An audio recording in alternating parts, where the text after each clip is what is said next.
욥기 21장 1절부터 13절 말씀까지입니다. 이제 욥의 대답이 또 시작됩니다.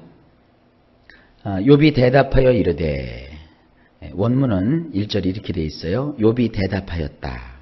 그가 말하였다.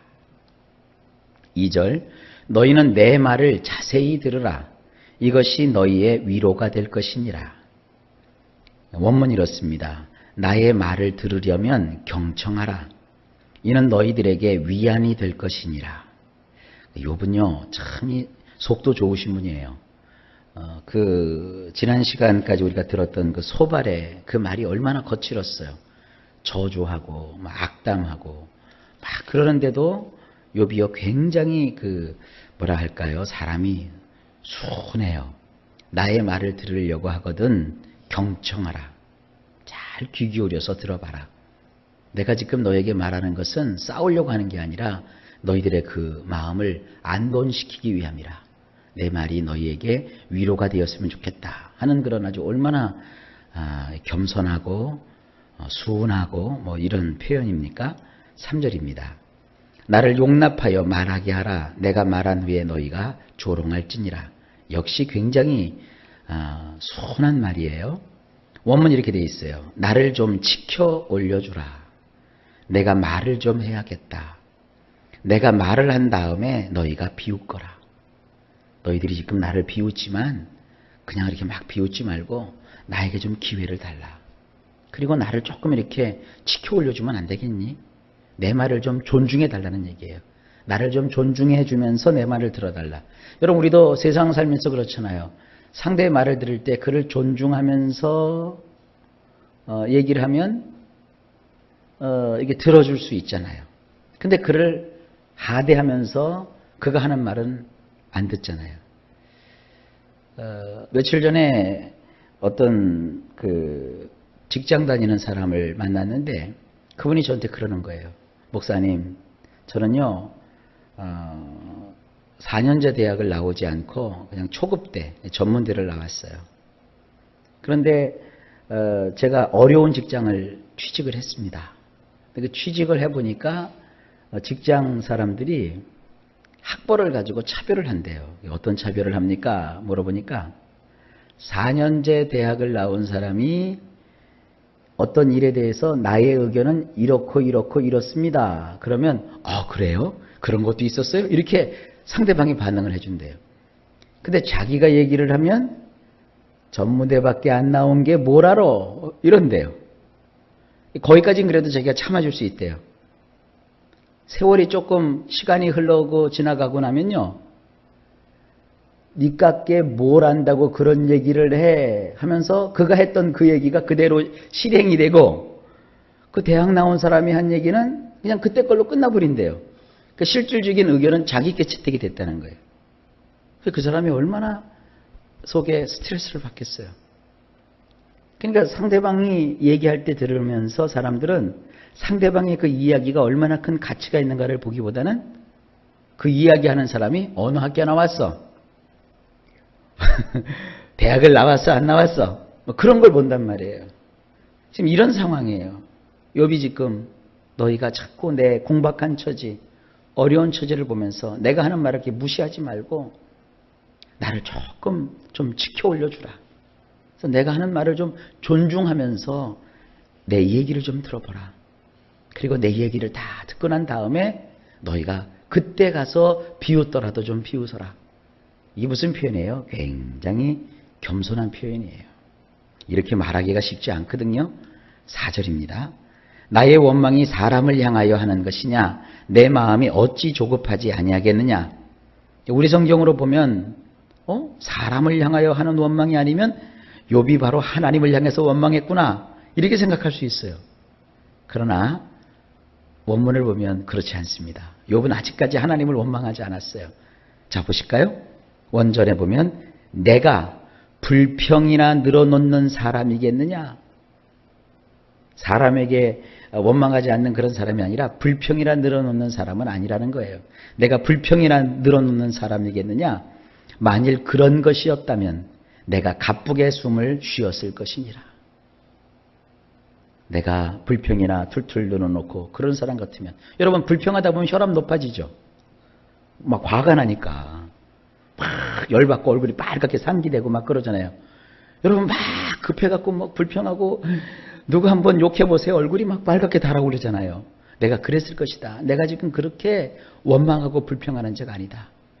요번 그 친구들의 하는 그 억울한 소리를, 억울케 하는 소리를 다 들으면서도 그 마음에 별로 동요함이 없었어요.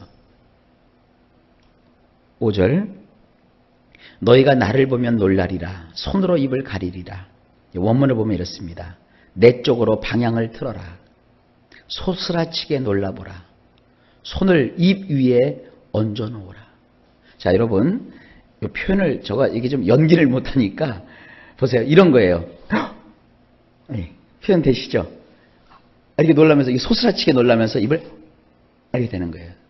너희들이 나의 어떤 사정, 나의 마음, 나의 형편을 헤아리지 않고 자꾸 너희들이 눈으로 보고만 겉짚고 나에 대한 얘기를 하지만 내 쪽으로 좀 방향을 틀어봐라. 내 형편을 알고 내 사정을 알고 내 속내를 좀 이렇게 이해하려고 노력해봐라.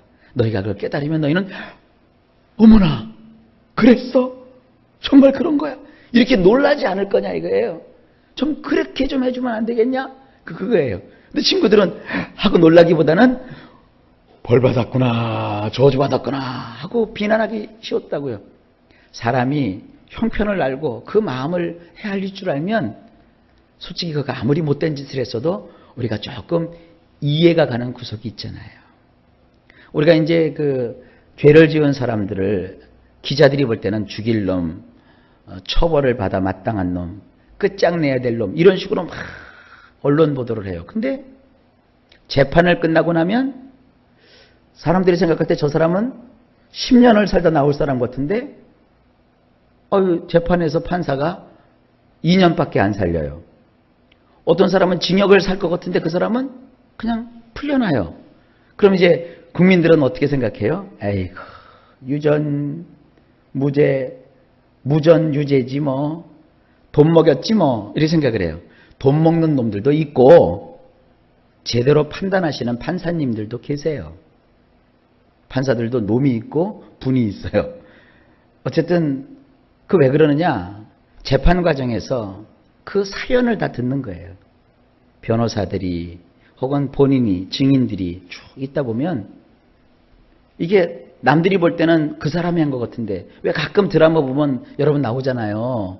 그 사람이 살인범으로 잡혔어요. 근데 그 사람은 상대방을 칼로 찔러서 죽인 사람이 아니라 상대방이 누군가의 칼을 맞고 쓰러져 있는 것에서 그 사람을 살려주려고 그 사람 몸속에 박혀있던 칼을 빼냈단 말이에요. 그런데 이제 언제 경찰이 들이닥쳐서 그 사람을 잡았느냐? 칼을 뽑아갖고 손에 들고 있는 순간 잡혔다고요. 그게 이제 어떻게 보는 거예요? 아, 저 사람이 저 손을 가지고 찔렀다. 근데 이 사람은 그 사람을 찾아와서 얘기하려고 왔는데 칼을 맞고 숨져 있는, 신음하는 걸 보고 그가 칼을 뽑아줬다. 이렇게 할 거 아니에요. 그 재판을 받지 않고 남들 얘기만 들었다면 그 사람은 정말 살인자가 돼요. 그러나 재판하는 과정에서 다 조사를 해보고 진술을 들어보니까 판사가 이것은 이 사람이 죽인 게 아니다. 그 사람을 풀어준단 말이에요. 뭐 이런 거예요. 그러니까 겉보고 그냥 넘겨짚고 나서 우리가 막 내가 받는 걸, 네가 훔치는 걸 받는 걸, 그 훔치는 순간이 아니라 남이 끄집어낸 걸 지금 넣고 있는 중이었단 말이에요. 실제로는. 그러니까 인생은 그렇다는 거예요. 그러니까 우리도 그런 억울한 일 겪어서는 안 되겠고요. 혹은 우리가 잘못 봐서 눈앞에 지금 벌어지는 일을 봤다고 해서 그걸 다 믿으시면 안 돼요. 상대방이 왜 그랬을까 하는 그 상황과 사정을 헤아릴 줄 아는 것도 지혜입니다. 자, 그 다음에 6절입니다. 내가 기억하기만 하여도 불안하고 두려움이 내 몸을 잡는구나. 원문 이렇습니다. 나는 기억을 떠올리기만 하였는데도 나는 혼란스러울 뿐이라. 내 몸뚱이가 온통 쭈뼛해지느니라. 내가 무슨 잘못을 했거나 죄를 지어서 지금 그런 것이 아니라 그 일만 생각하면 몸뚱이가 쭈뼛하게 다서 온몸의 털이 다 솟을 정도로 솟으라치고 나도 놀라고 얼마나 혼란스러운지 몰라. 그 어려운 일을 겪고 나서 지금 와서 생각해봐도 정말 끔찍한 일이야. 7절. 어찌하여 악인이 생존하고 장수하며 세력이 강하냐. 이 원문은 오늘 보면 이렇습니다. 악을 행하는 자들이 살맛나게 사는 이유가 무엇이냐. 그들은 오래도록 지속되고 또한 부요함을 과시하며 떵떵거리느니라. 너희들은 지금 나에게 계속 그러지. 죄를 지면 하나님이 벌을 내리셔서 망해야 되고, 죄를 지면 하나님이 벌을 내리셔서 병이 걸려 건강을 잃어야 되고, 죄를 지면 하나님께서 분노하셔서 자녀들이 다 죽고 재산을 다 뺏긴다고 말하지만 어디 세상을 돌아봐라. 오히려 세상은 악을 행하는 자들이 살맛나게 살지 않느냐.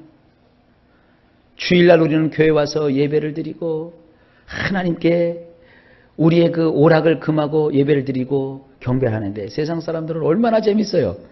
주일날 놀러가고, 세상에 한강변만 가도 주일날 수상스키 타고 요트놀이하고 얼마나 신나요. 막 주일날 골프 치러 다니고, 교회 나가는 사람들 보면 지질이 궁상 같죠. 하루 저 교회에 뭘 갖고 저렇게 하는가 그러는데, 주일날 뭐 마라톤 대회도 주일날 하고요. 뭐 사이클링 대회도 하고 온갖 좋은 거 재밌는 것 주일날 다 해요. 근데 성경에 주일은 노는 날이 아니라 하나님께 예배하는 날이란 말이에요. 그러니까 예수 안 믿는 사람들도 즐겁게 살고 재밌게 살아요. 그들이 주일날 교회 안 나오고 세상 일 하면 하늘에서 막 벼락이 떨어지고 비가 오고 막 그래요? 안 그렇거든요. 여러분, 이 세상은요, 악한 자가 심판받고 죽지 않고 오히려 악하게 사는 사람이 더 잘 될 수 있어요. 그러니까 자꾸 아이고 저 사람 성공했네. 뭐가 성공이요? 자식이 잘 되고 일이 잘 되고 사업이 번창하기 잘 됐네. 그거는요, 그거 보고 하나님 축복받았다고 그러시면 안 돼요. 진짜 축복이 뭐예요? 영적인 축복을 받는 거예요. 예배를 성공하고 하나님에게 기도하면 하나님이 응답하시고 하나님과 사귐을 갖는 것이 성공하는 것이지, 그저 세상 일 잘 풀리고 세상 뭐 사람들 앞에 떵떵거리는 것이 축복이다? 그리고 거꾸로 저 사람은 교회를 다녀도 맨날 인생이 이렇게 맨날 찌그러져 있어. 인생 펴질 날이 없어. 어려우니까 인생이 안 펴지죠. 그게 저주라고요. 천만의 말씀. 오히려 하나님의 뜻대로 살기 때문에 그 어려움 겪는 거예요.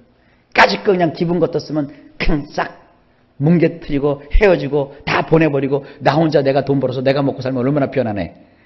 그러나 사명 때문에 용서해주고 기도해주고 그저 가슴 치면서 내 죄입니다 내 죄입니다 하고 있는 것이지, 그게 축복이요. 여러분, 사실 기억하세요. 사람 앞에 잘 보이는 게 축복이 아니라 하나님께 인정받는 것이 축복이에요. 그들은 오래도록 지속되며 또한 부요함을 과시하며 떵떵거리며 살아요. 떵떵거리며 사는 것이 축복이 아니라 때로는 주를 위해서 떵떵거리고 살 수 있는 것도 포기하는 것도 축복이요. 자, 넘어갑시다. 8절 계속됩니다. 이제 쭉 읽어갈게요. 그들의 후손이 앞에서 그들과 함께 굳게 서고 자손이 그들의 목전에서 그러하구나. 원문 이렇습니다. 그들의 후손들이 그들과 더불어 그들의 목전에서 출세하며 그들의 두 눈 안에 그들의 자손들이 있느니라. 이 두 눈 안에 그들의 자손이 있다는 게 뭐냐면 자식을 여러 보는 거예요. 자식도 낳고 손주도 낳고 증손도 보고 고손도 보고 막 장수한다는 거예요. 누가? 악한 사람이. 9절. 그들의 집이 평안하며 두려움이 없고 하나님의 매가 그들 위에 임하지 아니하며, 원문 이렇습니다. 그들의 처소들에는 두려움에서 벗어난 평안이 있고 하나님의 채찍이 그들 위에 놓여있지 않느니라. 여러분, 찬송해도 기쁘지만 술 마셔도 기뻐요. 우리가 하나님 앞에 나서 기도하고 하나님의 영에 사로잡혀도 즐겁지만 세상 그 바에 가서 이름도 모르고 얼굴도 모르는 사람하고 뒤엉켜서 막 춤을 춰도 거기도 즐거움이 있어요. 우리가 가지는 것은 뭐예요? 진정한 하나님이시는 기쁨이고 그들이 가지는 건 뭐예요? 쾌락이라고요. 쾌락. 그렇게 하고도 잘 살아요. 그렇게 하고도.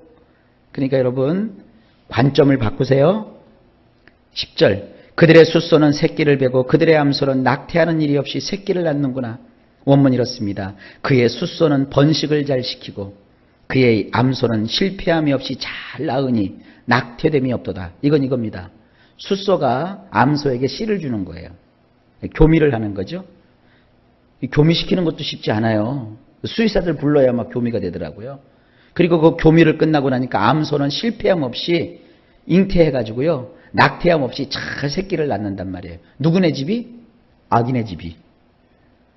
시골 같은 데 가면 말이죠. 소가 죽어나가도 저주받았다고 그래요.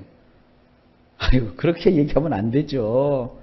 소니까 때로 죽을 수도 있는 거예요. 아시겠죠? 이 성경의 흐름을 여러분 놓치시면 안 됩니다. 그들은 아이들을 양떼같이 내보내고 그들의 자녀들은 춤추는구나. 원문이 이렇습니다. 그들은 그들의 젖먹이들을 양무리같이 쑥쑥 잘 낳고 그들의 자녀들은 껑충껑충 뛰는도다. 악한 사람들이 자식을 낳는데 자식도 쑥쑥 잘 나요. 누구처럼? 양무리같이. 여러분, 우리나라는 양을 안 키우니까 잘 모르지만 개 키우는 집 보세요. 개가 새끼 얼마나 잘 나요. 한 마리만 낳지 않죠? 막 몇 마리씩 낳잖아요. 그것처럼 막 자식들도 다산을 한다 이거예요. 그리고 자녀들은 막 껑충껑충 뛰어다녀요. 누가? 악한 사람도. 이 친구들의 말과 정 다르죠? 욥은 자녀가 여러 명 있는데 하루아침에 다 죽었잖아요. 그러니까 자식이 죽은 건 뭐 때문이요? 욥이 악을 행했기 때문에 죽었다고 하지만 욥이 반론하는 거예요. 아니라 이거죠. 세상에는 악하게 살면서도 자식들 출세시키고 잘 되는 집이 얼마나 많냐 이거예요. 자손이 번창하고 얼마나 건강하면 애들이 말이야 껑충껑충 뛰어다녀. 토끼 마냥도 아니고 사슴 마냥. 애들은 껑충껑충 못 뛰잖아요. 젖먹이들은 기어다니는데 이 악한 사람 집 애들은요 막 껑충껑충 뛰어다녀요. 세상에. 자, 12절. 그들은 소고와 수금으로 노래하고 피리 불며 즐기며 피리 불어 즐기며. 원문이 이렇습니다. 그들은 탬버린과 하프로 기운을 내고 피리 소리로 즐거워하느니라. 우리 예수 믿는 사람들은요 은혜 받고 성령 충만하면 세상 노래가 좋아져요, 싫어져요? 세상 노래가 별로 좋지 않아요. 그러니까 우리 예수 믿는 분들은 신앙이 깊어지면 말이죠 어디 가서 세상 노래를 흥겹게 못 불려요. 흥겹게 부르러 가면 속에서 어떤 자꾸 마음이 들어요. 아유, 이거 하나님 앞에 죄로 가면 어떡하나. 내가 세상 것을 너무 즐기면 안 되지. 이런 그 마음에 어떤 작용이 있다고요. 그게 예수 믿는 사람이에요. 근데 세상 사람들은 뭐 부어라 마시라면서 얼마나 재밌고 흥겹게 놀아요. 탬버린 치고 하프라고 하면 요즘 이제 기타 같은 거예요. 기타 치면서 탬버린 쳐대면서 막 피리를 불어대면서 막 얼마나 사람들이 즐겁게 지내요. 누가? 악한 사람도 이렇게 한단 말이에요. 마지막으로 오늘 13절. 그들의 날을 행복하게 지내다가 잠깐 사이에 세월에 내려가느니라. 원문 이렇습니다. 그들의 날들을 좋게 지내다가 생을 마감하나니 순간적으로 세월에 그들은 내려가느니라. 이걸 긍정적으로 해석하면 이렇습니다. 그냥 재밌게 살다가 죽을 때도 쉽게 죽어요. 고생도 안 하고 잘 죽어요. 이걸 부정적으로 해석하면 이렇습니다. 그동안 그렇게 잘 살지만 막상 죽음이 닥치면 그냥 순간적으로 그들은 죽음 앞에 인생이 끝나버린다. 이렇게 해석할 수도 있어요. 그런데 저는 이것을 흐름에 따라서 보니까 긍정적으로 해석하고 싶어요. 그러니까 악하게 사는 사람들은 죽는 순간만큼이라도 좀 비참해야 되는데 죽는 것도 잘 죽어요, 세상에. 이게 세상이요. 그래 여러분들 이거를 남을 볼 때 이렇게 이걸 적용하기보다는 내 인생을 좀 봅시다. 여러분 인생 고달프고 힘드시죠? 그거 저주받고 그래서 그런 거 아니에요. 하나님이요 다 여러분 뜻이 계셔서 그런 거 저런 거 겪게 하시는 거예요. 그러니까 이놈의 더러운 내 인생 그러지 마시고 하나님 앞에서 복된 내 인생. 아멘. 그 마음 가지시고 세상 살아가시길 바랍니다. 욥도 이겼어요. 여러분도 충분히 이기실 거예요.